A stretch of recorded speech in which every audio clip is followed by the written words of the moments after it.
So today we're on our way to trim this 21-year-old Highland cow who is a bit of a celebrity. Her name is Sorka and she's got a sore back right foot, needing a little bit of attention. This is the Hoof GP.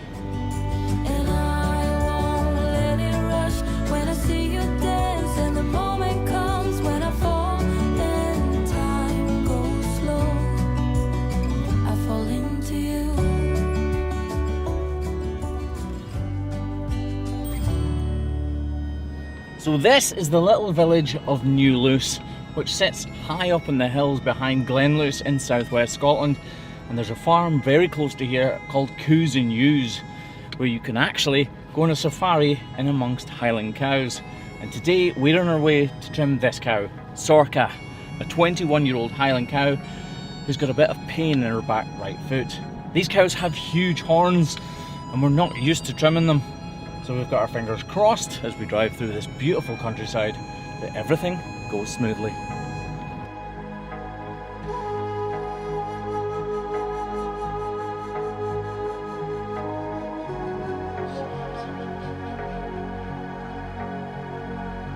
It's Sorka, is it? Sorka. Sorka. Yeah, so Where does that name come from?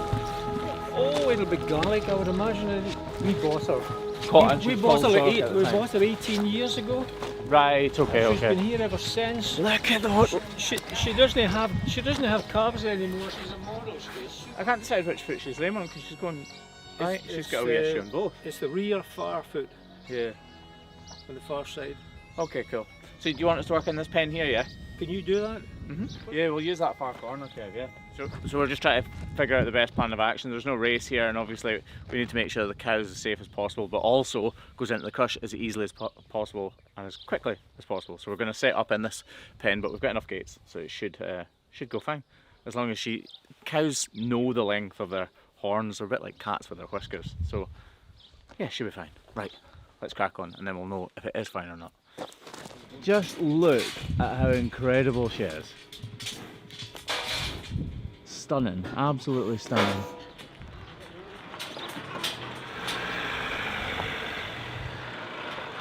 Held it.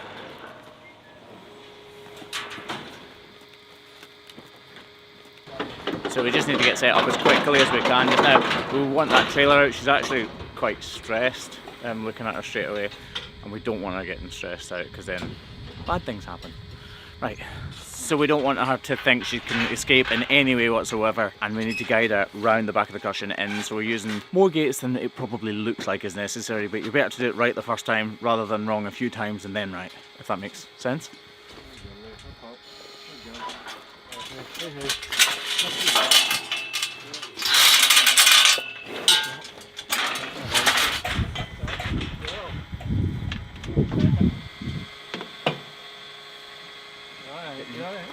Come on. That's a girl. That's a girl. No, no.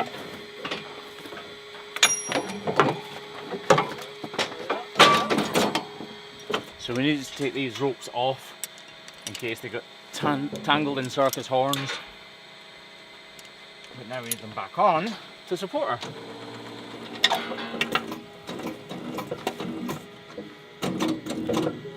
So Sorka is 21 years old and her feet will not have been trimmed very much because these cows look after their feet very well themselves, but they are slightly overgrown, so we can do something about that. But also she's slightly lame on one of her back feet, and that's the real reason we're here. Oh girl, it must be you again. You have gone straight to my head. Take the pills and go to bed, but I'm still hooked on that.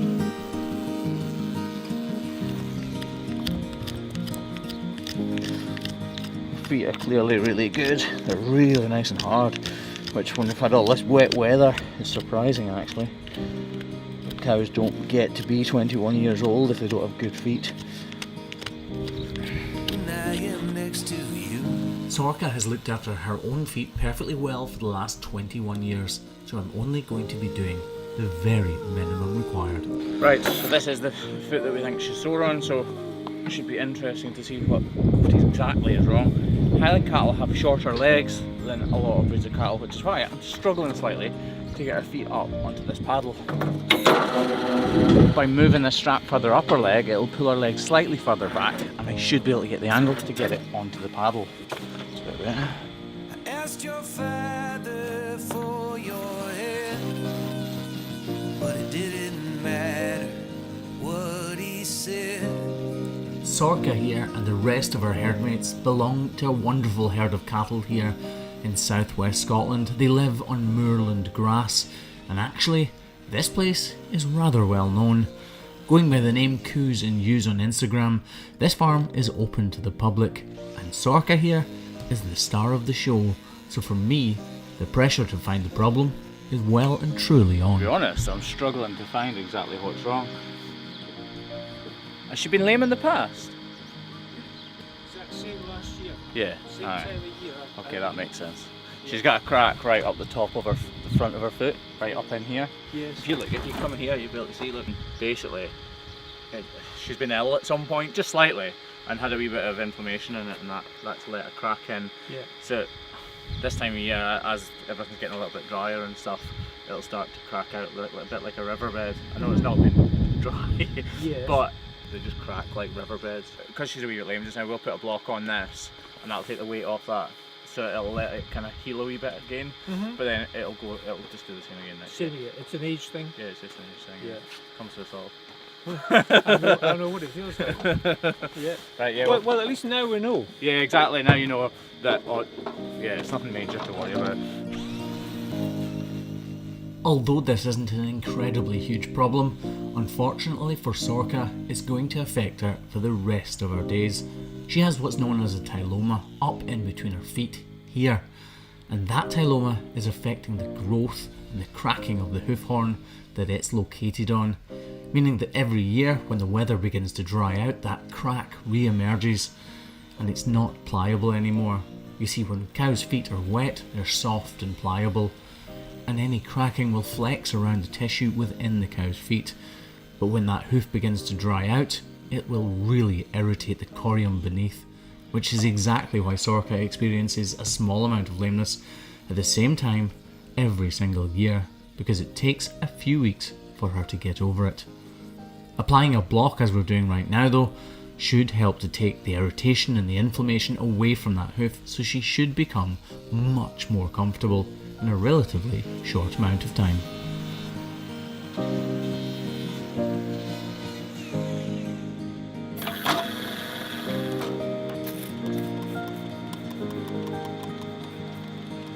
If you come to here, you can see exactly what it is.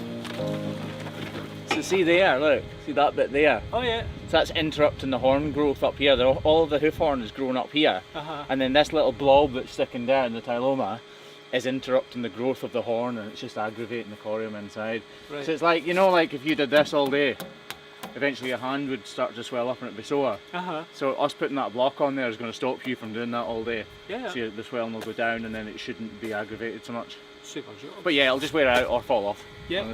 Perfect. Thank you. You put your fingers in water for half an hour in warm water. They go soft, don't they? And you can like peel them off almost. So when her feet are wet in the winter time, it's pliable, so it goes round about the growth, so it doesn't hurt. So then this time of year it starts to dry out, and it starts to get hard and like sharp now round about this little growth. So that's what's happening. There you go. So she can manage, she can be fine with that then. She's not that. Oh, she's fine with it. Well, Yeah. at least now we know that if she turns out lame again next spring, we know exactly what's happening here now. So. Yeah. If she went super lame, you'd be like, oh, right, it's something different. But a bit lame is that's what's To me, teaching people about lameness and the problems associated with lameness is every bit as much my job as trimming cows' feet is. So I always try to pass on as much knowledge as I can. Here they do things a little bit differently. What is it you do with your cows that's different to most farms? Well, we take visitors on safari around the farm here to see the Highland coos, and they come from all over the world to see your coos. We've been really keen to come, we just haven't got around to it. No, You're too close. If you're further away, we'd make the effort. I know. Actually, my auntie was here last week. Yeah. Yeah, and she said she absolutely loved it. Yeah, so if you guys want to check out Coos and Ewes, where can they find you? Well, yeah, you find us on our website at www.kitchencruisenews.com, or if you just Google Highland Cow Experiences Scotland, you will find us. All year round? Or All no? year round, yeah. We don't do quite so many tours through the winter time, I'm but not surprised. we do keep going all year round. There's Right. lots of interest. Brilliant. Well, thanks very much for allowing us to come and trim her. I appreciate Thank you very much. Thank you very much for coming to see Sorka, because we thought our supermodel here, we needed to get the best. We needed to get the best to check her out. Right, we're going to check out the cuddly calves. So we'll see you all guys later. Bye-bye. Bye-bye. Oh, he'll come round. They're literally the coolest things ever. Now, if I want cows and want to convince Mrs. HGP to get cows, these are the ones to show her. They do grow up, Graham. They grow up. Well, I never.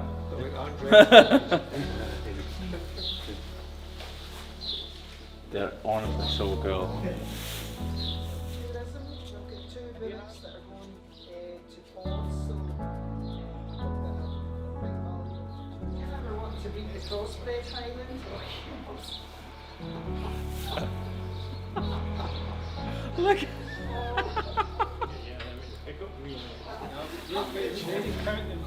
I was going to say, we'd get one in the back of the pickup, no bother. Oh, I leave them. And in case you're wondering, no, we did not steal a Highland calf. Although I kinda wish we had.